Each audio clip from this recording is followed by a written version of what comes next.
Charles, what's your opinion? Do you think that the King should open the doors to Clarence House or Buckingham Palace and sit down with Harry? Well, I don't think he should, but I agree with Victoria that it's the sadness is that this is a father and son who are at daggers drawn or have been at daggers drawn. I can't see any way forward for either of them because of, well, there's a number of issues. There's the trust issue. I mean, are you going to have Harry in a room and talk to him about a variety of things and then watch the news bulletins from America where it's all been revealed? Now, the big problem is that Harry is flying 5,500 miles to get to London. The King is still 500 miles away in Scotland, in Balmoral. Now, I know that he's doing various things and coming down and then flying back, but he's going to be in Balmoral to the end of the summit. Now, it's unlikely you would expect the King to fly down again just to sit and have a cup of tea with Harry. It is possible that Harry could go up to Balmoral. I mean, we just don't know. And obviously in this game, you should never say never about anything because we never know what's going to happen. But, you know, at the end of the day, there's a number of other factors as well. You've got the William factor. And from everything that everybody tells us, William's not interested in any reconciliation. You've got the Meghan factor.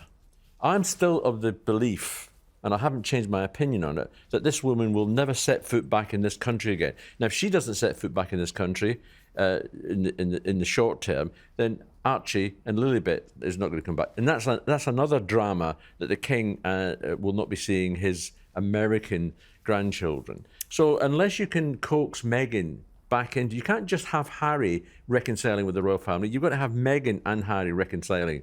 And given that everything that they've said in Spare, Oprah Winfrey, any other programmes that they've been on, I can't see it happening. Do you think Meghan needs to? Because I think by Harry saying it's not safe to bring Meghan back to the UK, it removes an obstacle. Well, with the greatest respect, Matt, that is an absolute load of old tosh. Yeah. That he's saying that. This is a much safer country than the one he's living in at the moment. But it does remove, a problem. If the family didn't want to speak to Meghan, it's just Harry that comes over. I can't see how you could possibly have a reconciliation without the whole family being involved. Okay.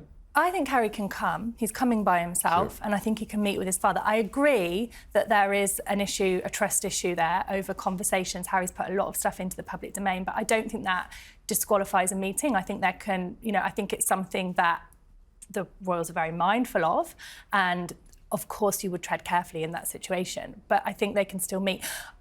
When Harry did that interview in May, I thought it was so different to the way he's spoken before about this. When he spoke, when he was promoting his book, when he was giving interviews around Spare, when he was talking about reconciliation at that time, it felt a lot more conditional. It felt like he was talking in the way that the royal family had to come to the table with in a certain way for him to accept that reconciliation. And then when he gave his interview in May, to me, it was just like a completely different tone. It was so much more kind of him. It felt so much more emotional. It felt like any idea that there was any conditions attached were gone. He just wanted that reconciliation. And so that's why I feel like there's been a shift. And I think, the logistics, but, this is the royal family and these people are capable of overcoming these logistics. And so I think it is possible, yes. Well, they've got plenty of places to have a chat and plenty of time. We pointed out there, so you're right, we do understand that the King is going to remain based at Balmoral or Birk Hall up in Scotland until the end of September, but he will pop back and forth. He should be at Braemar Games on the Saturday, and he may well come back for, a cancer treatment or for an engagement during the week, which may shorten the window. But there would be opportunities for them. If they were to meet, what do you think they would actually talk about? Very little, I think, really, because I don't, there is that trust issue and it's still there. But I think just to have that meeting would be meaningful. Why is it so much important now? Because he has been over a couple of times. He pointed out February, just after the King had announced he had cancer, he came back and I think he had like half an hour with the King at Clarence House. I think it just gets more important the more time that passes. Harry, when he's come over previously, has come over in the context of court cases and and that is, I think, has been a sticking point, has been tricky. And this feels like we've moved beyond that now, and he's going to be here. That just to me just feels like the mood is that it's very possible. But I think we've got to remember the origin of the source of him coming, or maybe coming over here, which a lot of people seem to have jumped on, which was from an unnamed American source. And with the greatest of respect to people in America, unless I hear it from someone in this country that I know who actually knows what's going on, and I think you're right with your opening remark that there's very few people who actually know what's going on. And I think a lot of particularly broadcasters jumped on that, oh, Harry's coming over, there's got to be a reunion bandwagon. And will it happen? I'm not sure. I don't think it will, but who knows? And if it happens, will we know about it? That's the thing. Oh, I'm sure. Yeah, well... that's the one thing that I guarantee. If it happens, we will know about it at some stage. You're probably right there, yeah. Well, that's our job to find out this kind of thing. And I would endeavour to find out during the whole week. Let's imagine if we were all sat down here in a couple of weeks' time and we find out that Harry hadn't met his father. What kind of message do you think that sends out to both, to the British public and to Harry and to the King if he was over here for 4 or 5 days and they didn't meet? But the rift is still on. I mean, there is no sign of the rift, ending. And I still maintain you still need to have, for an end to the rift, you still need to have the input of William and Meghan. The cancer may be, if it does happen, may be the one thing that you can break the ice with, where he would sort of ask, how you doing? How's things? How's the battle going?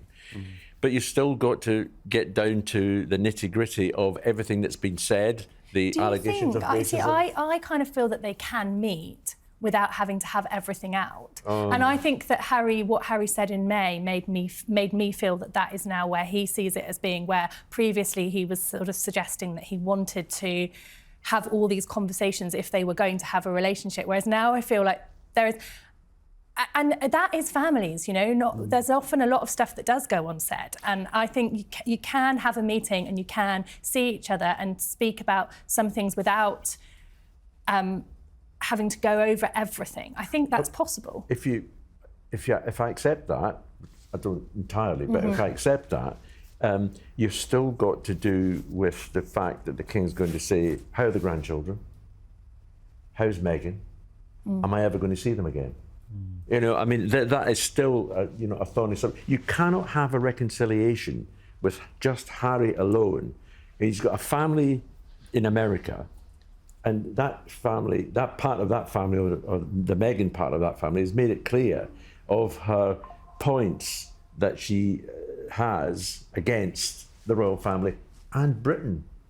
Her relationship with Britain is destroyed. It's a strong argument, Charles. It's something that I've not really. I thought it's easier when it's just Harry, but it's a strong argument because there are many moving parts.